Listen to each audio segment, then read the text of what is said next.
Hello everyone, I am Neha. I am a faculty member at Bansal Academy Chandigarh.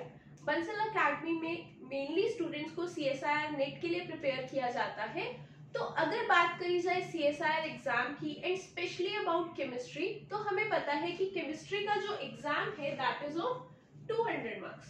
Like 200 marks में से आपको score करना होता है और 200 मार्क्स में से जो कट ऑफ जाती है that is around 102 to 112 for JRF। और अगर आप LS की बात करें दैट इज अराउंड 92 to 102।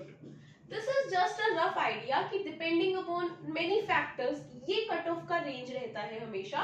तो मतलब अगर आपको JRF चाहिए, अगर आपको चाहिए कि आप JRF क्रैक करें और उसके लिए आपको कम से कम इतना स्कोर करना पड़ेगा। तो अब like if you have to score 102 marks, तो उसमें से द बेस्ट पार्ट इज जो क्वांटम केमिस्ट्री है वो नियर अराउंड एग्जाम में 30 to 35 मार्क्स की आती है। तो जस्ट आपको एग्जाम को क्रैक करने के लिए 110 मार्क्स लेने हैं और सिर्फ एक यूनिट कवर करके आप 25 to 35 मार्क्स इजीली स्कोर कर सकते हैं। सो हम यहाँ पे एक सीरीज स्टार्ट कर रहे हैं that is quantum chemistry। इसमें हम this will be the complete series that will include near around 25 lectures, 25 to 30 lectures। इसमें हम हर एक एस्पेक्ट जिससे CSIR एग्जाम में क्वेश्चन आता है, not only CSIR exam, gate exam में क्वेश्चन आता है, टिफर एग्जाम में क्वेश्चन आता है, हम टोटली सारे एस्पेक्ट्स कवर करेंगे along with the practice of previous year questions of GATE, NET, CSIR, TIFR सब एग्जाम्स के हम लोग प्रीवियस ईयर के क्वेश्चंस कवर करेंगे। तो जो भी स्टूडेंट्स हैं जिनको क्वांटम में प्रॉब्लम आती है वो सबके लिए ये एक बहुत बड़ा हेल्पफुल फैक्टर रहने वाला है, because we will be starting from basics. अगर बात करी जाए क्वांटम केमिस्ट्री की, तो सब स्टूडेंट्स को पता है कि क्वांटम बहुत अच्छी वेटेज होल्ड करती है। बट प्रॉब्लम क्या आती है, लाइक अगर मैंने स्टूडेंट्स का हमेशा फीडबैक लिया है कि क्यों आप क्वांटम से इतना घबरा जाते हो, तो हमेशा बोलते हैं कि मैम अगर हमें क्वेश्चन में साई दिख रहा है ना, साई के साथ इन्होंने ब्रैकेट में लगा दिया XYZ और इधर लगा दिया एक फंक्शन, कुछ भी कोई फंक्शन है, ये साई को देख के ही हम क्वेश्चन छोड़ देते हैं।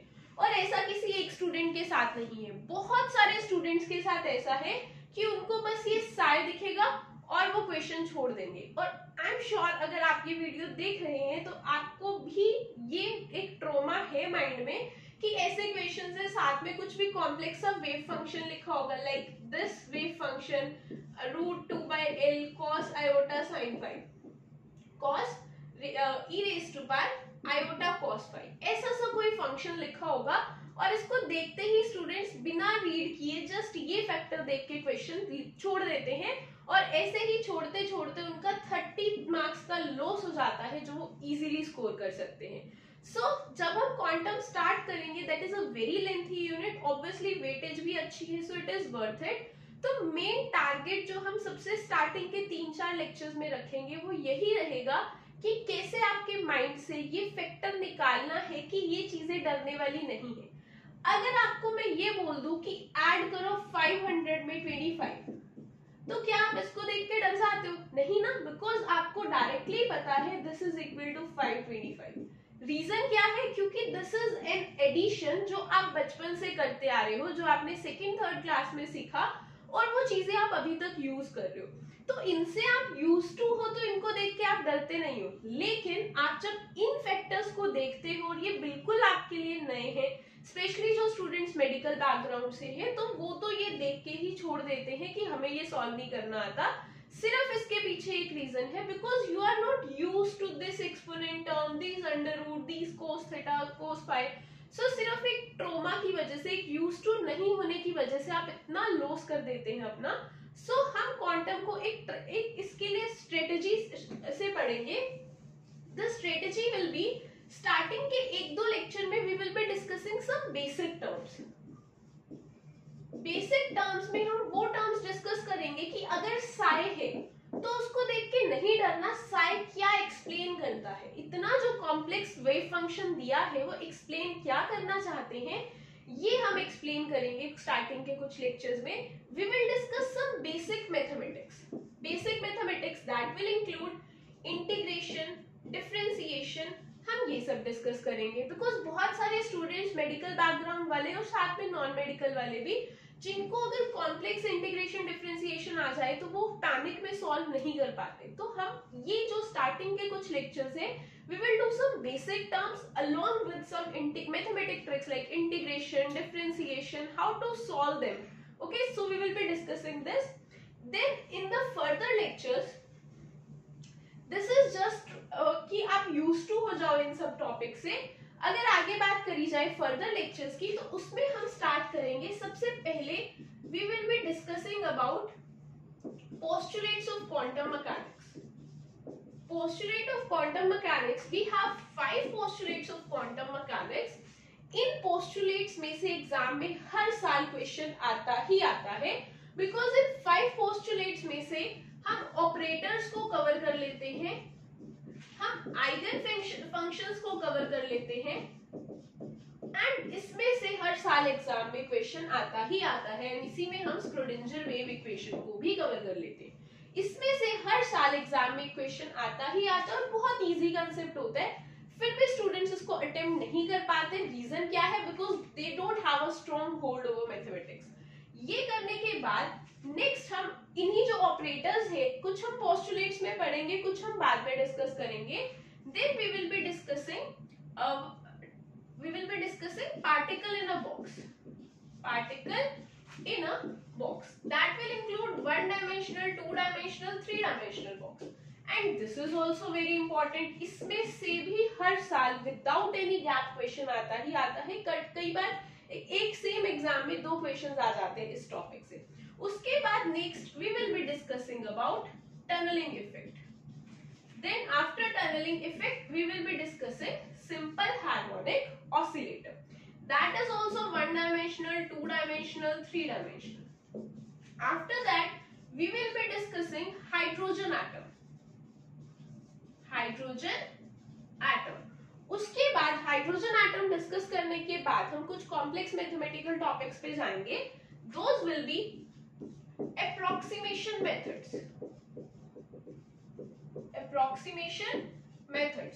these approximation methods include variation principle, variation method and perturbation method। फिर उसके बाद हम स्टडी करेंगे about the wave function, those are the spin and orbital part of the wave function.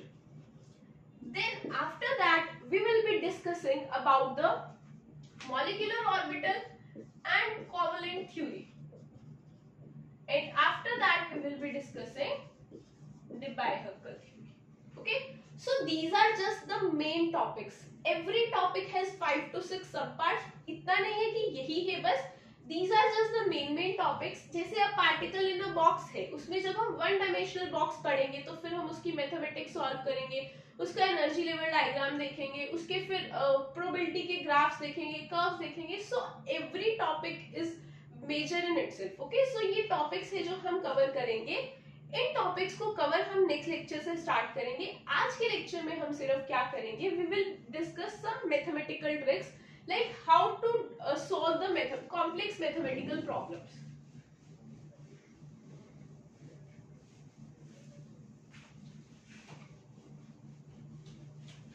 So first of all, जो quantum में students को major problem आती है, मेजर प्रॉब्लम इज कि ये वेव फंक्शन क्या है। अभी तक हम लोग पढ़ रहे थे कि हाँ ये एक, अगर इलेक्ट्रो की बात करें ये सेल है, ये इसका कैथोड है, ये इसका एनोड है। थर्मोडायनेमिक्स की बात करते हैं तो ये एक पार्टिकल है, इसको पुश किया, पुल किया, पिस्टन लगाया, वर्क हुआ, ये सब चीजें। क्वांटम मैकेनिक्स में क्या है, आपको सीधा क्वेश्चन आएगा, एक पार्टिकल का कुछ इतना कॉम्प्लेक्स सा वेव फंक्शन है, जैसे उसका वेव फंक्शन है √2/L sin nπx/L। तो यहीं पे आप सोच लेते हो कि यार ये तो बहुत ही ट्रिकी है, हम इसको सॉल्व नहीं कर सकते। तो आज का मेन फोकस यही है कि व्हाट psi सिग्निफाइज एक्चुअली। सो अगर बात की जाए psi की, तो this is what wave function. ठीक है, तो अब अगर मैं आपको बोलूं कि कोई भी लाइक सपोज कोई भी स्टूडेंट है या कोई आपका फ्रेंड है या कोई आपके लिए अननोन है, उस अननोन पर्सन के लिए आपको उसका क्या करना है, उसका इंफॉर्मेशन चाहिए, उसके बारे में आपको इंफॉर्मेशन चाहिए। अगर आपको उसकी इंफॉर्मेशन चाहिए तो आप उसके बारे में क्या पता करोगे कि वो उसका बर्थ प्लेस क्या है, लाइक उसका बर्थ डेट क्या है, एज क्या है उसकी, नेम क्या है उसका, है ना। यही सब चीजें तो हम स्टडी करेंगे कि क्या क्या उसके बारे में, कि वो कहाँ रहता है, क्या करता है, स्टडी क्या कर रखी है, ये चीजें हम पढ़ेंगे किसी भी पार्टिकल के बारे में, ओके। बट किसी भी पर्सन के बारे में अगर हमें इंफॉर्मेशन निकालनी है तो ये। बट टॉकिंग अबाउट केमिस्ट्री, अगर हम केमिस्ट्री के पार्टिकल्स की बात करें तो केमिस्ट्री में अगर मैं बात करूं इलेक्ट्रॉन है, तो अगर मैं बोलूं इलेक्ट्रॉन, अगर ये रूम है सपोज, इस रूम में मैंने एक इलेक्ट्रॉन को फिट कर दिया और मैं आपको बोलूं कि इस इलेक्ट्रॉन के बारे में कुछ इंफॉर्मेशन चाहिए, तो obviously when we are talking about electron that is confined with in a room, तो उसका हम बर्थ प्लेस तो स्टडी करेंगे नहीं, उसका हम डेट तो स्टडी करेंगे नहीं कि बर्थ डेट क्या है।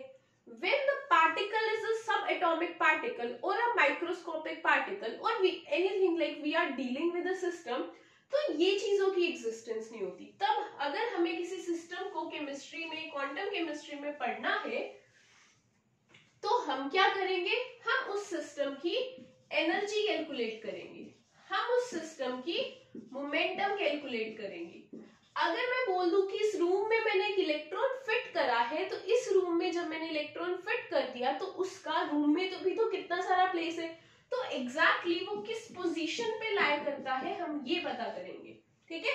और हम उसका एनर्जी में भी काइनेटिक एनर्जी, पोटेंशियल एनर्जी, ये सब चीजों के बारे में पता करेंगे,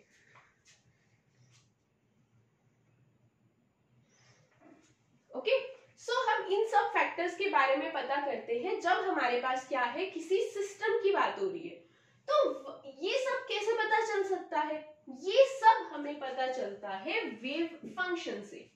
तो जैसे आप किसी की इंफॉर्मेशन सारी कलेक्ट करके उसका एक बायोडाटा बना सकते हो, वैसे ही कोई सिस्टम है और उस सिस्टम के बारे में हमें इंफॉर्मेशन चाहिए, तो हमें सिर्फ और सिर्फ क्या चाहिए, उसका वेव फंक्शन।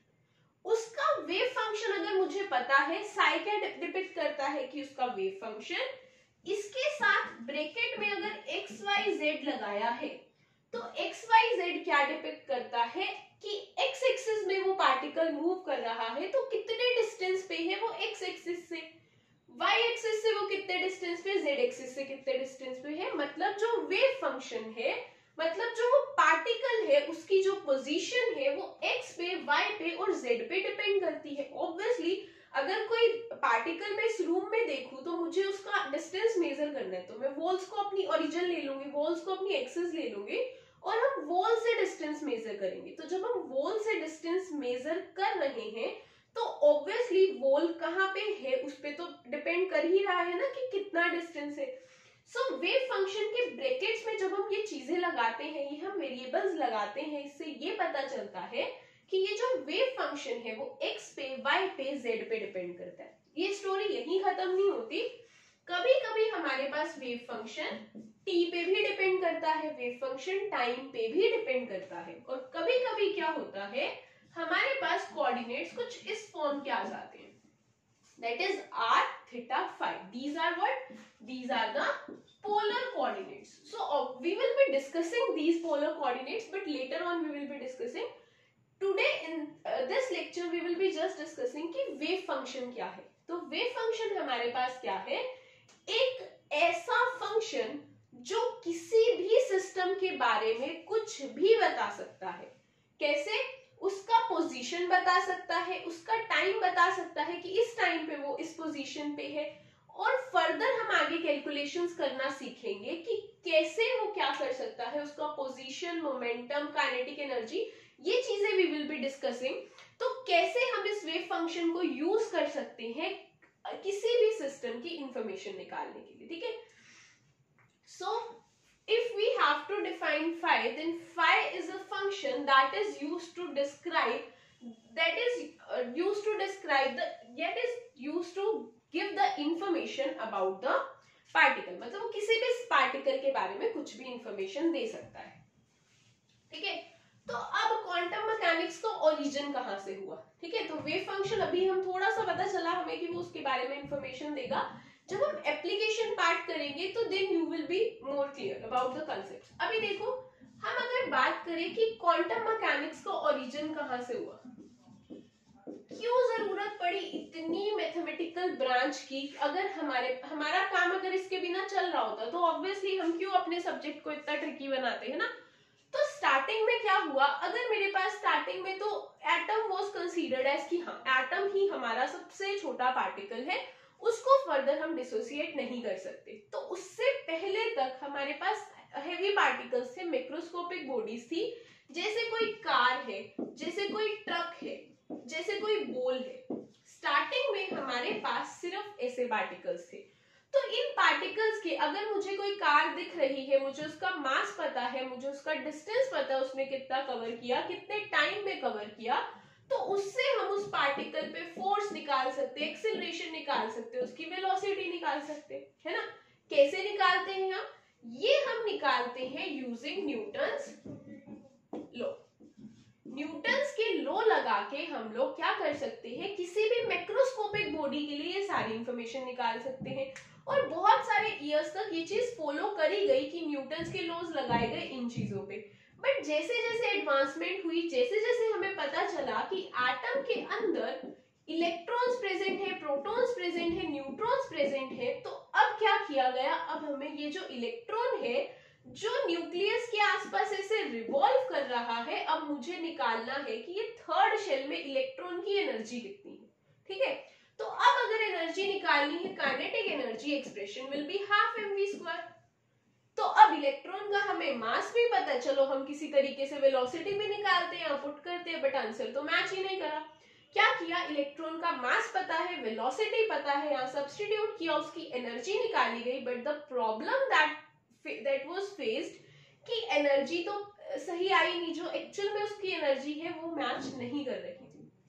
सो इससे ये कंक्लूजन निकला कि जो न्यूटन के लॉज है, जिससे हम फोर्स निकालते हैं मास इनटू एक्सेलरेशन करके, ये लॉज तो सही है बट ये एप्लीकेबल है सिर्फ और सिर्फ मैक्रोस्कोपिक बॉडीज पे।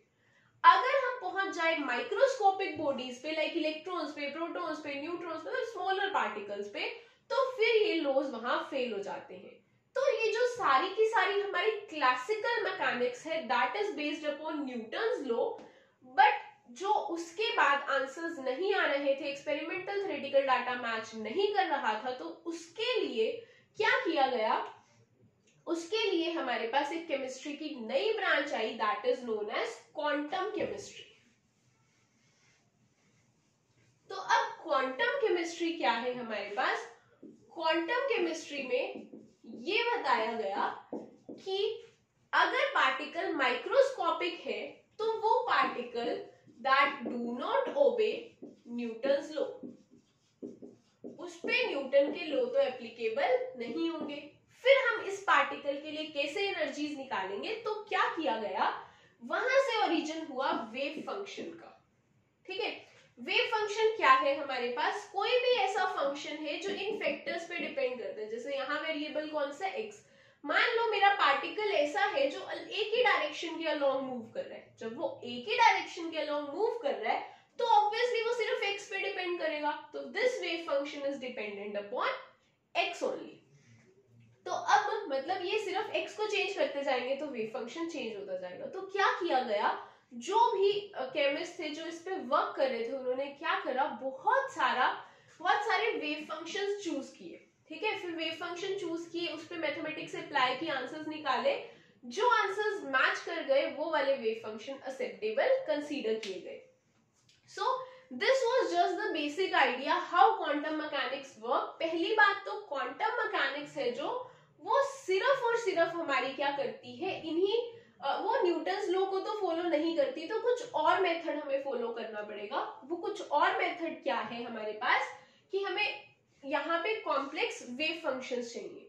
अब द क्वेश्चन इज, ये जो है अभी तक जो भी हमने किया बिल्कुल बेसिक पार्ट था कि एक्चुअली में क्वांटम है क्या।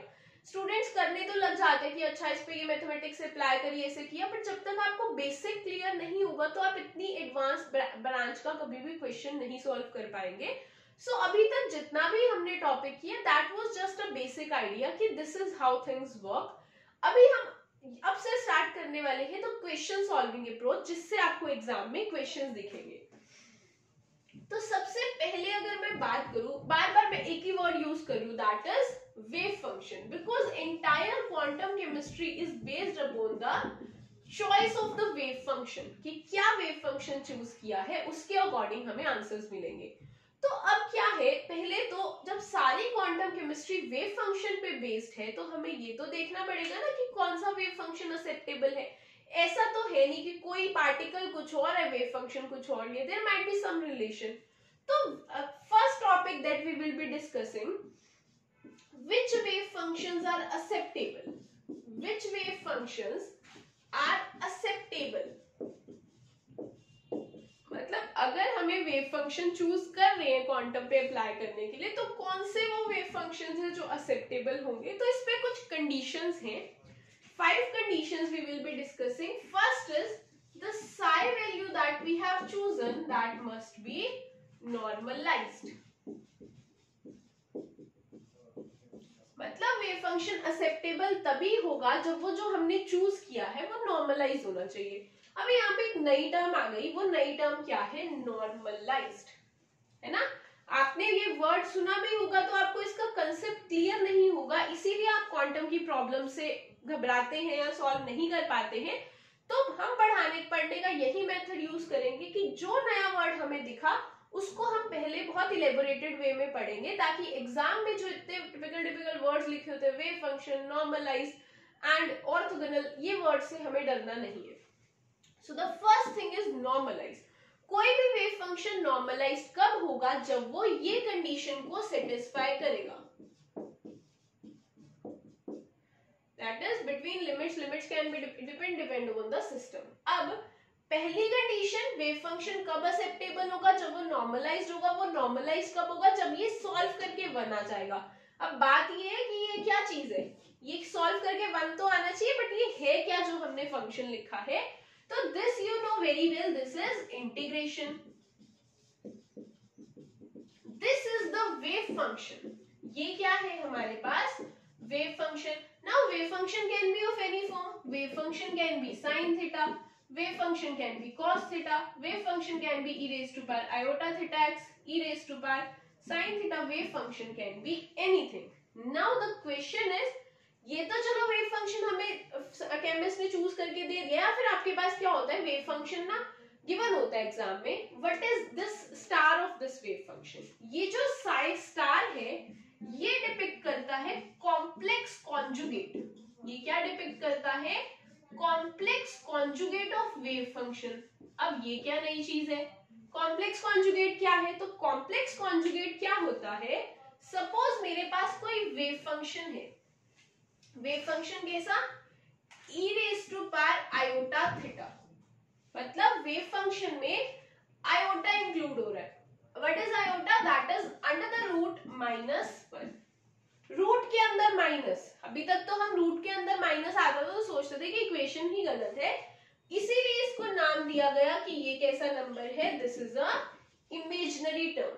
ठीक है, तो अगर मान लो आपके पास वेव फंक्शन ऐसा है जिसमें आयोटा है, ये साई है, तो जब इसका साई स्टार निकालेंगे, साई स्टार निकालेंगे तो ई के साथ आ जाएगा minus.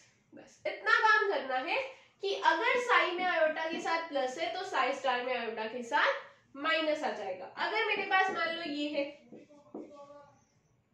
e raise to power iota x, e raise to power x है सिर्फ, तो क्या इसमें आयोटा है, नहीं ना, तो इसका जब साई स्टार करेंगे that will exactly B same. मतलब साई स्टार का मतलब क्या है, जो वेव फंक्शन है उसका कॉम्प्लेक्स कॉन्जुगेट निकाला, मतलब उसमें अगर इमेजिनरी नंबर है तो उसका साइन चेंज कर दिया, बस इतनी सी बात। ठीक है, तो हमारी कंडीशन क्या थी नॉर्मलाइजेशन की,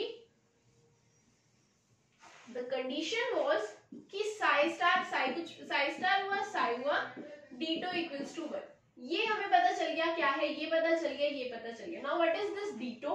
अगर तो मान लो सिस्टम आपका 1 डायमेंशनल है तो हम इंटीग्रेशन अलोंग 1 डायमेंशन करेंगे, तो यहाँ dx आ जाएगा 1 डायमेंशनल के लिए। अगर 2 डायमेंशन है so this will be dx dy, यहाँ डबल इंटीग्रेशन हो जाएगी। और अगर 3 डायमेंशन है this will be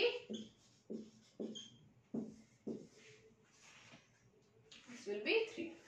Okay, so this is what we mean by कि ये जो है हमारे पास, इसको हमने इंटीग्रेट करा ओवर 1 डायमेंशन, 2 डायमेंशन, 3 डायमेंशन. अगर ऐसे सॉल्व करके 1 आता तो वेव फंक्शन हमारा एक्सेप्टेबल है, नहीं आता तो एक्सेप्टेबल नहीं है.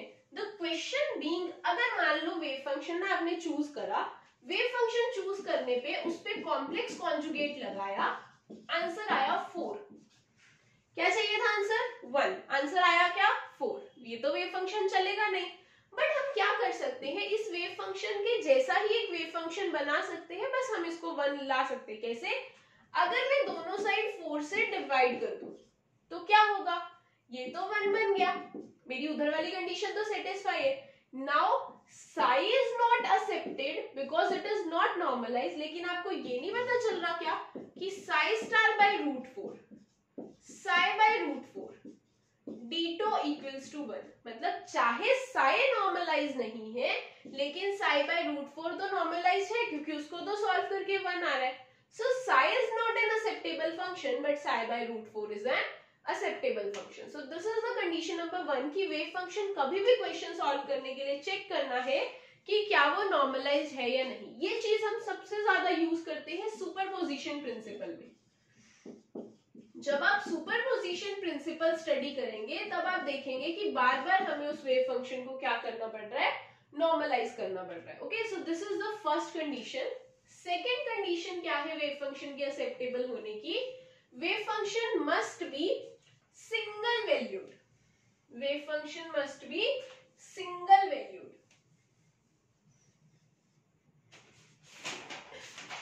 तो वेव फंक्शन हमारा कैसा होना चाहिए? Single valued.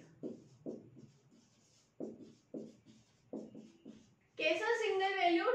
मान लो हमारा वेव फंक्शन है कुछ ऐसा, मतलब x को ब्रैकेट में लिखने का मतलब है ये डिपेंड करता है x पे, तो वेव फंक्शन है मेरा x प्लस 4. इतने सिंपल नहीं होते, अभी तो जस्ट हम कंडीशंस देख रहे हैं, तो हम बहुत simple simple wave functions choose करेंगे. x plus 4 is the wave function. अब ये सिंगल वैल्यूड होना चाहिए, मतलब अगर मैंने x को 0 पुट किया ना तो मुझे एक ही साइड मिलना चाहिए. और एक्चुअली में दिस इज ट्रू, क्योंकि जब मैं x को 0 पुट करूंगी तो साइड मेरा 4 आ जाएगा. x को जब मैं 1 पुट करूंगी तो साइड मेरा क्या आ जाएगा? Then that will be 5. अगर मैं x को 2 पुट करूं तो साई x विल बी 6. मतलब ये वेव फंक्शन सिंगल वैल्यूड तो है, क्योंकि x की एक वैल्यू पुट करने पे मुझे एक ही साई x मिल रहा है, मतलब दिस इज सिंगल वैल्यूड. अब हम एग्जांपल्स देखते हैं कि कब ये सिंगल वैल्यूड नहीं होगा. मान लो मेरे पास वेव फंक्शन है psi x equals to sine inverse x. ये हो गया. अब अगर मैं मान लो x को पुट कर दूं 0 तो क्या हो गया? Sine x equals to sine inverse 0. अब साइन 0 कब होता है? साइन 0 पे भी 0, साइन 180 पे भी 0, साइन 360 पे भी 0. अरे मतलब 0 पुट करने पे ये तो बहुत सारी वैल्यूज हो सकती है. इसकी वैल्यू 0, 180, 360, मतलब 0, पाई, 2 पाई. चलो हम इसको रेडियंस में लिखते हैं. 0, पाई, 2 पाई, 3 पाई सब वैल्यूज है. तो क्या ये सिंगल वैल्यूड है? नहीं, बिकॉज x की एक वैल्यू लिखने पे हमारे पास साई की 3 डिफरेंट क्या, there will be infinite, 3 pi, 4 pi and so on. So this is not an acceptable wave function because it is not single valued. Same apply for cos. अगर मैं लिखूं cos इनवर्स x तो यहाँ पे भी same ही बात है. अगर -1 लिख दे रहे हो तो -1 भी cos की कितनी सारी वैल्यूज पे होता है. तो इसलिए ये जो वेव फंक्शंस है, मोस्टली जो ट्रिग्नोमेट्रिक वेव फंक्शंस होते हैं वो सारे के सारे ही, वो कोई भी क्या होता है, सिंगल वैल्यूड नहीं होता, because they follow a periodic wave. Okay, so यहाँ से हमें पता चलता है पहली कंडीशन नॉर्मलाइज होना चाहिए, दूसरी कंडीशन वेव फंक्शन कैसा होना चाहिए, वेव फंक्शन सिंगल वैल्यूड होना चाहिए. थर्ड कंडीशन क्या है? Wave function must be continuous. Wave function कैसा होना चाहिए हमारा? वेव फंक्शन कंटिन्यूअस होना चाहिए. कंटिन्यूअस का मतलब क्या है? कि कोई ब्रेक नहीं होनी चाहिए. सिंपल. मतलब अगर वेव फंक्शन मेरा ऐसा है तो ये ऐसे जाना चाहिए, मतलब ये वेव फंक्शन ऐसे जाना चाहिए. ऐसे जाना चाहिए, ऐसे नहीं जाना चाहिए, because you can clearly see that there is a break here. दिख रही है ना यहाँ पे ब्रेक. इतने यहाँ से तो ये गया ही नहीं, कॉन्टिन्यूअस थोड़ी है ये, तो यहाँ पे खत्म, फिर यहाँ से start. So this is an acceptable wave function, this is not acceptable. Reason because this is continuous and this is not continuous in nature, तो ये भी एक्सेप्टेबल नहीं है. फोर्थ, बस कंटिन्यूअस में आपको इतना ही याद रखना है कि वेव फंक्शन कंटिन्यूअस होना चाहिए, ऐसा होना चाहिए, ऐसा नहीं होना चाहिए. साथ में एक और चीज भी आती है इसमें कि वेव फंक्शन हमारा सेम नेचर का होना चाहिए. कि अभी चलो ठीक है, ये तो वैसे ही हमने कैंसिल कर दिया कि ये तो हो ही नहीं सकता. अब कॉन्टिन्यूअस में भी कंडीशंस है. क्या कंडीशंस है? कॉन्टिन्यूअस में भी मान लो ये ऐसे, ठीक है, कॉन्टिन्यूअस में ये ऐसे, तो कोई ये पैटर्न फॉलो नहीं कर रहा ना, तो वेव फंक्शन सेम नेचर का होना चाहिए कि ठीक है पहले इंक्रीज फिर डिक्रीज फिर फर्दर ऐसे, तो ये चलेगा, ये एक्सेप्टेबल है. बट ये ऐसा सा रैंडम सा नहीं चलेगा, बिकॉज हमें वेव फंक्शन क्या चाहिए? सेम नेचर का चाहिए. सेम नेचर का मतलब that must follow a fix pattern, कि ऐसे है तो फिर यही पैटर्न थ्रू आउट फॉलो होगा. So third point is wave function must be continuous, there should be no break in it. Okay. Fourth है जो हमारे पास, that is wave function must be finite. Wave function हमारे पास कैसा होना चाहिए? उसकी कुछ फिनाइट वैल्यू होनी चाहिए. That is wave function must be finite. अब फिनाइट का मतलब क्या है? कि वो कभी इंफिनिटी नहीं होना चाहिए. It should never approach, it should never be infinity. मतलब कैसे? वेव फंक्शन कभी इंफिनिटी कब नहीं होगा? जैसे मान लो ना, मैंने वेव फंक्शन लिया sine x equals to x और लिमिट मैंने लगा दी -1 to 1. मतलब x है वेव फंक्शन, लेकिन उसकी वैल्यू -1 से 1 तक ही लाई करती है. तो क्या -1 1 के बीच में इंफिनिटी हो सकता है? कभी कभी भी नहीं, क्योंकि आप -1 पुट करोगे, 0 पुट करोगे, 1 पुट करोगे, इनफैक्ट आप 1/2 भी पुट कर सकते हो, -1/2 भी पुट कर सकते हो, बट पुट करने पे ये कभी भी तो इनफाइनाइट नहीं होगा. So this wave function is finite and it is acceptable. But अगर मैं वेव फंक्शन ऐसा ले लूं x और मैंने अब लिमिट लगा दी -इंफिनिटी से +इंफिनिटी, तो अब जब इसमें इंफिनिटी पुट करेंगे तो ये इंफिनिटी हो जाएगा. So this is not acceptable. आगे अगर मैं ऐसे करूं, मेरे पास वेव फंक्शन है psi x equals to 1/x, limits are 0 to 1. So इसमें 0 पुट कर दो. इसमें अगर आपने 0 पुट किया तो psi x equals to 1/0, that will be infinity. So this is also not acceptable. मतलब कभी भी जो भी लिमिट्स गिवन है उन लिमिट्स में वो कभी भी इंफिनिटी को अप्रोच नहीं करना चाहिए. ठीक है. सो दिस, और इसके अगर हम कुछ एग्जांपल्स देखें,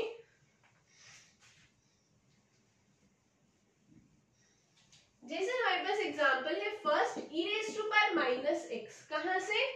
0 से लेके इंफिनिटी तक. ठीक है, देखते चेक करते कि ये फिनाइट है या नहीं. पहले मैंने ना, हम सिर्फ एक्सट्रीम लिमिट्स पुट करेंगे, जो लिमिट एक बार सबसे छोटी एक बार सबसे बड़ी, अगर उस पे इंफिनिटी नहीं हुआ तो बीच में भी नहीं होगा. e⁻⁻0, so that will be 1/e⁻0. anything raised to power 0 is 1, so that will be 1. Second क्या है हमारे पास, जो इसकी लिमिट पुट करनी है इसी में, e⁻∞, that can be written as 1/e⁻∞.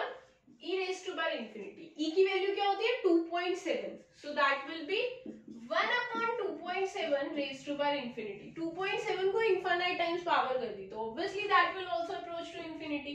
1/infinity, anything divided by infinity will be 0. So this comes out to be finite at both the limits. So this is an acceptable wave function. तो समझ आ रहा है क्या है कि हमारे पास wave function acceptable होने के लिए कुछ कंडीशंस हैं कि वो नॉर्मलाइज होना चाहिए, फिनाइट होना चाहिए, कंटिन्यूअस होना चाहिए, ये सब सिंगल वैल्यूड होना चाहिए, ये सब कंडीशंस हमेशा वो फॉलो करेगा. फिफ्थ कंडीशन है जो हमारे पास, वो है wave function must be normal, wave function must be orthogonal. कैसा होना चाहिए? वेव फंक्शन ऑर्थोगोनल होना चाहिए. Fifth condition. अब ये ऑर्थोगोनैलिटी क्या है? ऑर्थोगोनैलिटी ये है कि अभी तक देखो, हम इसको पीछे से रिलेट करके पढ़ते हैं, साई स्टार साई d2, ये आना चाहिए 1. ये क्या हो गया? नॉर्मलाइजेशन की कंडीशन है. अगर ये सेटिस्फाई होगा तो वेव फंक्शन इज नॉर्मलाइज्ड. अब ये जो वेव फंक्शन है, मान लो ना कि मेरे पास एक सिस्टम है, जैसे हाइड्रोजन एटम है, तो हाइड्रोजन एटम में बहुत सारे लेवल्स होते हैं. कुछ चेंज आएगा, मतलब हम n ले लेते हैं तो उसको पुट करते हैं, तो सपोज इसके लिए वेव फंक्शन मेरा psi1 है और इसके लिए psi2 है और इसके लिए psi3 है, ठीक है। इसको अगर तो मैं सेम अप्लाई करूं, मतलब मैंने यहाँ n, चलो इधर क्या करा मैंने m ले लिया और इधर n क्या डिपिक्ट करता है, कोई लेवल, और n क्या डिपिक्ट करता है, कोई दूसरा लेवल। अगर तो ये अगर तो ये m और n इक्वल है, m और n इक्वल मतलब ये भी 1 ये भी 1, मतलब अगर ये लेवल का वेव फंक्शन लिया तो कॉम्प्लेक्स कॉन्जुगेट भी उसी का लिया और ये आंसर फिर 1 आना चाहिए। मतलब अगर वेव फंक्शंस सेम लेवल के हैं कि वेव फंक्शन भी उसका कॉम्प्लेक्स कॉन्जुगेट भी उसका m और n इक्वल है तो 1 है, दिस शुड होल्ड। और अगर तो मेरे पास ये नॉट इक्वल है, मतलब m और n दो डिफरेंट डिफरेंट लेवल्स हैं, तो आंसर 0 आना चाहिए। अगर ये कंडीशन सेटिस्फाई होती है then the wave function is orthogonal. तो ऑर्थोगोनल के लिए क्या है, अगर तो सेम है तो 1 आना चाहिए, डिफरेंट है तो 0 आना चाहिए। अगर ऐसा होगा तो वेव फंक्शन कैसे होंगे हमारे पास, ऑर्थोगोनल। तो ऑर्थो, अभी हमने दो चीजें पढ़ ली, एक पढ़ लिया नॉर्मलाइज, एक पढ़ लिया ऑर्थोगोनल। अगर अभी वेव फंक्शन को तो पांचों कंडीशन सेटिस्फाई करनी है। अगर वेव फंक्शन नॉर्मलाइज्ड भी है और वेव फंक्शन ऑर्थोगोनल भी है तो हम इसको एक नाम देते हैं कि वेव फंक्शन हमारा क्या है, ऑर्थोनॉर्मल। ये तो हमें पता ही है कि वेव फंक्शन कैसा होना चाहिए, वेव फंक्शन ऑर्थोनॉर्मल होना चाहिए, मतलब वेव फंक्शन क्या है, ऑर्थोगोनल भी होना चाहिए और नॉर्मलाइज भी होना चाहिए, तब जाके वो एक्सेप्टेबल होगा। So these are the conditions जो एक वेव फंक्शन को फुलफिल करनी ही पड़ेंगी, तब जाके हम बोलेंगे कि ये जो वेव फंक्शन है ये एक्सेप्टेबल है, इसको हम फर्दर कैलकुलेशंस के लिए यूज कर सकते हैं। तो अभी हम क्वांटम केमिस्ट्री जो हमने स्टार्ट करी है, अभी तक हमने सिर्फ इतना देखा कि सिस्टम है ना, सिस्टम की पोजीशन को, मोमेंटम को, सब चीजों को डिस्क्राइब करने के लिए कोई वेव फंक्शन चाहिए, तो हमने उसको नाम दे दिया साई।